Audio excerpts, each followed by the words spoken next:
Today, I will show you how to use your own voice in Suno AI. Start by opening the Suno AI website. Once you are on the home page, go to the Create tab where you can make new songs.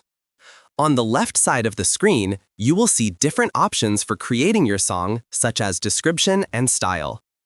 If you don't see these options, look at the top and switch the creation mode from simple to custom. This will unlock all the advanced settings like lyrics, style, and other controls. Now, to use your own voice, look for the audio button. Click on it and you will see two options. You can either upload an already recorded audio file or record a new one directly.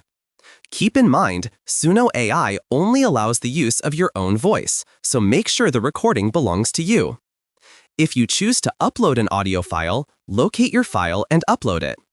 Once uploaded, you will get three options. You can use the audio file as a cover, which lets Suno create a song around your voice. You can also extend the audio or save it to your library for future use.